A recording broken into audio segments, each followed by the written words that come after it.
Hello my unique queens, QuianaUnique here. Welcome back to my channel. For today's DIY, you will need a wallet. I purchased this wallet from my local Rainbow and I spent about $7.99 for it. As you can see on the tag, I don't know if I got it on sale or not, so that's what I'm saying about. But you're going to need a wallet. This is a faux leather wallet and it's pretty thick in its fabric, so you're going to need definitely a wallet. Along with your wallet, you're going to need to purchase some stones. I got this variety pack from Michaels. It was regularly $19.99. I used a coupon. They had a coupon for 60% off, you guys. But I know they always have a 40% off coupon. So if you can't get it for 60% off, definitely use their everyday 40% off coupon. And as you can see, there's a bunch of different kinds. We will be using the gold for this one. Along with the stones, you're going to need needle. I have a variety pack of needles as well. I wanted to show you this pack because you can get it for about $1 at Walmart. And if your fabric is thicker than the one that I have there, then you will need that. You're also going to need something to pick up your stones. This is a skewer. You're going to need some scissors. You're also going to need some Velcro straps. These are the one strap Velcro straps. It has both parts of the Velcro in one and it's in a roll and it's very thin. I got this from Walmart as well. I don't think I spent no more than $4 for it. You're also going to need the glue of the evening, E6000 glue. I absolutely love this glue, but make sure that when you're using this glue that you use some protective things. You're going to need some thread.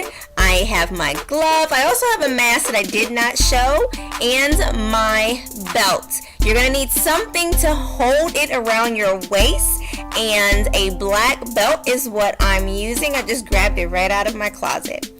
Okay, to start this, you're going to need your Velcro straps. As you can see, it's 4 rolls here, and you're going to only use a part of one, so you can definitely use that around your house later. But what you're going to do is just measure out the length of your desire to go on the back of your wallet. You're going to need to cut 2 of these, one for each side, so that way your wallet will be nice and secure to your belt. Next thing you're going to do is take needle and thread. I am using a regular needle and regular thread.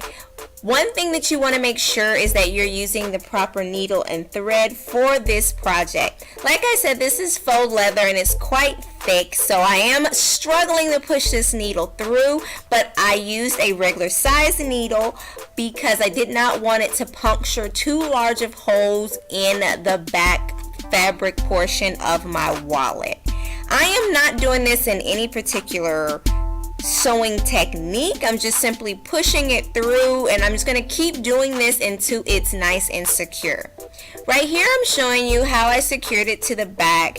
I am going to add a few more stitches to the back to secure it down well, but you're going to want to do this for both straps.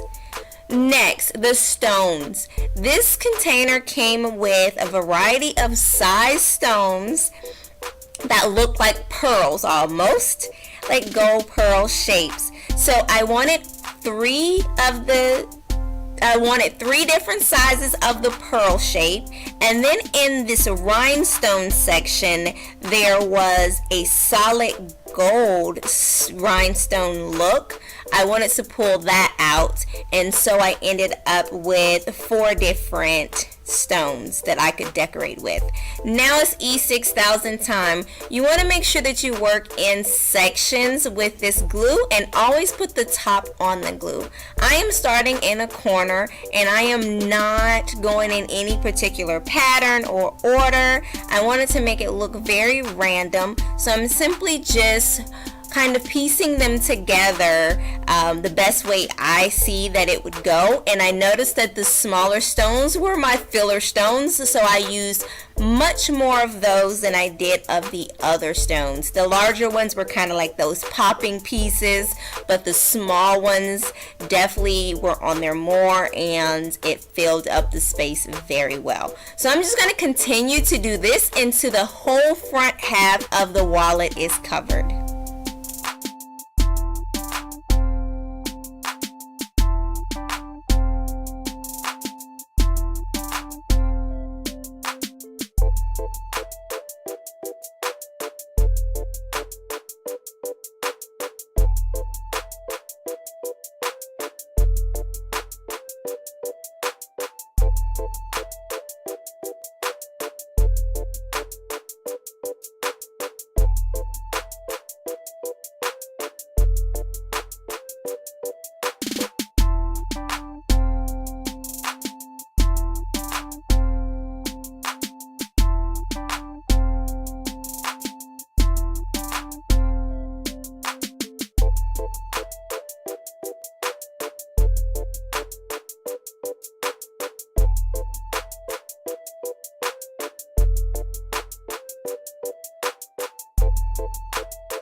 Now that I'm almost done, I'm simply cleaning up the top edge to make it a little bit nicer for my liking.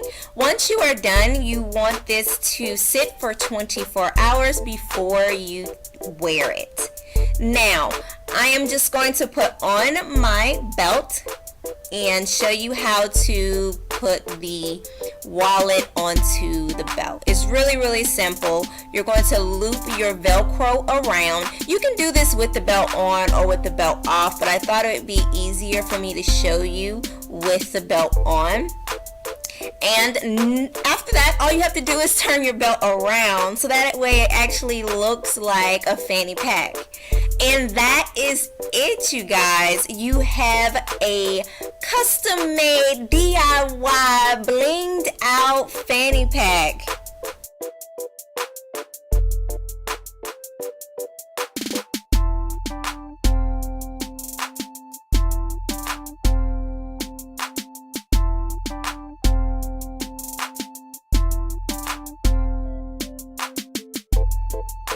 I hope you guys enjoyed this video. Don't forget to like, comment, share, and subscribe.